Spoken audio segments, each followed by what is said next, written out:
التفت لي بالجنان. وذي زهور الروض هبت عطرها بالمسك فاح، وانتشت أبيات شعري تحتفي بأهل الكفاح، تحتفي بأهل الكفاح. اشرقت شمس الربوع نورها في الكون لاح، والطيور اليوم غنت وصفت لي بالجناح، وصفت لي بالجناح. السلام عليكم ورحمة الله وبركاته. كيف حالكم يا بنات؟ شو أخباركم؟ إن شاء الله طيبين. صلوا على الحبيب عليه أفضل الصلاة والسلام. يا مساء الخير، يا مساء السعادة، يا مساء الرضا من الله سبحانه وتعالى. يوم جديد، فيديو جديد إن شاء الله. ما تنسوني من اللايك والاشتراك ونشر القناة وطلب القهوة. والله يعطيني ويعطيكم، ونتمنى من خير الدنيا والآخرة. أعتذر على التأخير، ما عاد نزلت كذا، ما أدري هي فترة نقاهة، ما أدري والله. سبحان الله، أحس بس مشغولة في القرآن، في أحفظ، فما عاد جاني. هو في وقت، ما أقول ما في وقت، والله يكون في وقت، بس سبحان الله ما أبغى أصور كذا. كل ما أبغى أصور أقول لا خلاص أجلس أحفظ إيش قرآن، أجلس على قرآن. جتني أختي، طلعت مع جاراتي، طلعت مع أحبابي كذا، غيرت جو. فسبحان الله انشغلت عنكم، والمعذرة والسموحة منكم.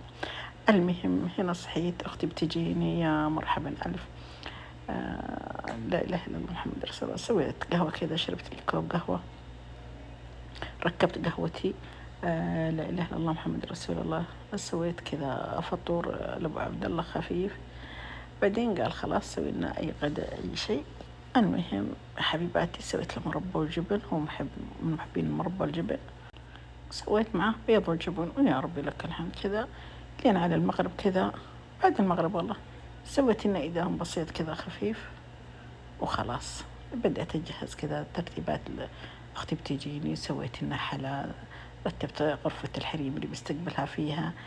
باقي أغراضي بعد العيد، المعمول، الحلاوة كذا، قلت نجهزها. وسبحان الله اجتماع كذا، وشوية سبحان الله يقولوا من حبها الله جمع ضيفان. بنتي وزوجها قالوا جايين بنسلم عليكم، قلت يا مرحبا ألف، جعلت ترحب. والله وجونا كذا، انبسطنا شوية، والله يحفظهم. سمرت معنا بنتي، وجلست أختي عندي يومين من أجمل الأيام، هي وبنتي. سبحان الله، أحب الناس، أحب الجمعة، أحب العرب، أحب الناس. أنا من النوع اللي يحب الناس. سبحان الله، أختي دائما تطلق علي سراقة الضيوف. الحمد لله إني سرقتها هذه المرة.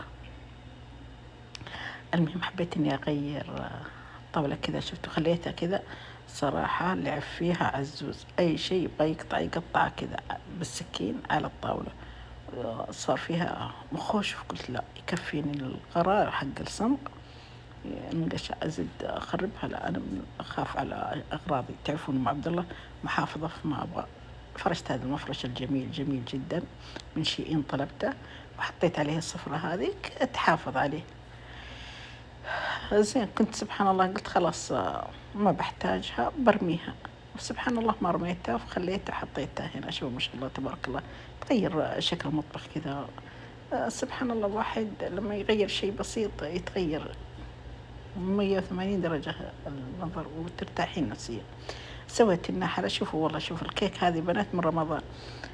سبحان الله، سويت منها حلا، بس الحلا ما سويته في رمضان، بعد رمضان، وبقي منه والله يمكن له أسبوع أو أكثر، وخليته وما شاء الله تبارك الله فكيته زي ما هو. حطيت أي كيك تحطونه، سفندايز، أي كيك عائلة اللي تبغون. حطيت في الخلاط جبن كيري، حطيت دريم ويب، حطيت اللهم صل على سيدنا محمد حليب نستري، حطيت شوية قشطة وشوية موية باردة كذا، وخلطتها. وهذا هو الطبق الثاني. كنت بحط بسكوت كذا شاهي وأحطها، بعدين خلاص ما في وقت. بعدين آخر طبق حطيت نوتيلا وجبنة قشطة، خلاص حطيتها آخر وجه. اللهم صل على سيدنا محمد. كان عندي طحين جبته، على أساس قلت بسوي لنا سبحان الله إذا جات أختي خبز طاوة، فما عاد سوينا، قلنا يلا. جبنا شباتي من برا، وكان ثاني يوم طبعا. أول يوم جو لا، سويت لنا غدا كذا حلو، سويت لنا مقلوبة وكذا. بس والله رغم اني سبحان الله صورت، بس مو بجوالي، صورت بس جوال بنتي، فما عاد امداني اقول رسلوا وكذا. قلت خلاص بنزل اللي عندي. هذا كان غدا ابو عبد الله، حطيت له خفيف. استمرنا مع بعض. إيش تعشينا يا الله يا ربي، إيش تعشينا ذاك اليوم يوم جونا؟ تعشينا إيش تعشينا؟ والله إني نسيت إيش تعشينا يا بنات، تصدقوا ما أدري إيش تعشينا. بس المهم إن ثاني يوم سويت لنا مقلوبة. اللهم صل على سيدنا محمد. العشاء سويت لنا كذا عدس نواشف قالوا، سويت بيض بالجبن، سويت بازلا بالتونة، وجبنا شباتي من برا. اللهم صل على سيدنا محمد. إيش بعد يا ربي؟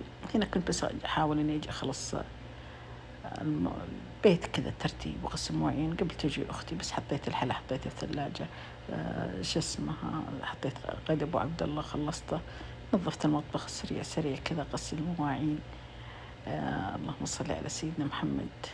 المهم شاكرة ومقدرة لكل من أرسل وكل من سأل وكل من شم عبد الله وكل من يعني أعطاني معلومات عن اللهم صل على سيدنا محمد. الكحة، ناس يقولون الطحينة، ناس يقولون اللهم صل على سيدنا محمد شو اسمها، اللهم صل على سيدنا محمد، ورق الجوافة. كثير والله أسعدتوني بآرائكم بمشاركاتكم تطمنون علي. الله يسعدكم دنيا وآخرة، ويشفي الله يشفيني ويشفيكم ويشفي كل مريض. طبعا والله الكحة إلى الآن ما راحت. أنا من النوع اللي ما أشرب الشراب، لا تقولوا لي كثير قالوا خذي مرة هذا لبان المر، أختي حتى ولا تقولي خذي، بس أنا من النوع اللي ما أشرب. أعطوني حبوب إيه بشربها لكم، بس إني أشرب كذا شيء زي الدواء سايل ما أقدر يا بنات، ما كان طعم ما أقدر. اللهم صل على سيدنا محمد، صلوا عليه أفضل الصلاة والسلام. لا إله إلا الله محمد رسول الله. خفت الكحة يعني نقول شوية، بس هو لما سبحان الله أسولف أو يجيني نفس كذا سريع تجيني، شوفوا سبحان الله، وأنا أسولف معكم تبغى تجيني كحة بس إني أكتمها فتروح شوي تخف عني. اللهم صل على سيدنا محمد، صلوا عليه أفضل الصلاة والسلام. غسلنا مواعين وخلصنا. سبحان الله لما أحد يجي ضيوف كذا خاصة تحبينهم، تنبسطين تفرحين إنك تخلصين شغلك، إنك تخلصين ترتبين بيتك، تغيرين في الأشياء عشان أحد بيجيكم. سبحان الله. والله رغونها يعني من الجمعة لين السبت، يعني هي يوم وليلة تقريبا، بس والله مرة انبسطنا، مرة حلو. الجمعة حلوة. ما أدري أنتوا زيي ولا أنا بس اللي أنا أحب الناس، أحب العرب، أحب ما أدري بنات، قولوا لي أنتوا انطباعاتكم. ويا زينة لما نفرش كذا ونجمع في غرفة واحدة ترجعنا لأيام زمان. المهم يا حبيباتي هنا خلصت المطبخ كذا، مسحته وغسلت فرنه، مسحت كل شيء بسرعة سريع، حتى يعني ما أقول في ذاك الشغل الزود، بس إني حاولت أخلص شغلي بسرعة. اللهم صل على سيدنا محمد، عشان لما تجي أختي ما يكون في شغل كثير. الله يسعدها ويعطيها الصحة والعافية يا رب، يطول في عمرها. والله إنها ما خلتني أسوي شيء يوم جات، عشان طبعا ما عندي عاملة. سبحان الله تحن علي، لا أصحى كذا قد خلصت، تحاول إنها تخلص قبلي، أبغى أمسك شيء جيت قد خلصت، ما خلتني إلا أطبخ. الله يسعدها ويعطيها الصحة والعافية والقوة إن شاء الله.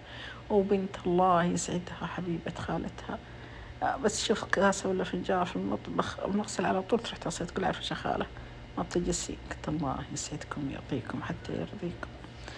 المهم خلصت المطبخ كذا وخلصته، رحت على غرفة الحريم كذا، فرشتها بهذا المفرش قديم عندي كذا، قد شفته من أول بس قلت أفرشه كذا، هو مناسب على ديكور الغرفة. حطيته كذا وحطيت حلانا اللي هو المعمول حق العيد والحلا والأشياء كذا، ضبطتها. طبعا عندي كان طبعا هذه لوحة أهلا وسهلا لازم تكون موجودة. المهم صلوا على النبي واذكروا الله وقولوا لا إله إلا أنت سبحانك إني كنت من الظالمين. علبة المناديل هذه ما شفتها، اشتريتها من شيء من الطلبية، والله كملها يا بنات من قبل رمضان، بس سبحان الله ما أصورها دائما السبحة هذه مدري شكلها. المهم إنها ديكور من شيء، فطلعتها كذا قلت نغير كذا. هذه الشمعدان أخذتها من تقريبا أبيات، يا أبيات يا من إيكا واحدة منها. اللهم صل على سيدنا محمد. طبعا خلاص حطيت الحلاوة حقتنا زي ما قلت لكم، المعمول حبيت معمول كذا، حطيت الأشياء. وكان هذا فيديونا، نستودعكم الله في فيديو قادم. وداعة الرحمن.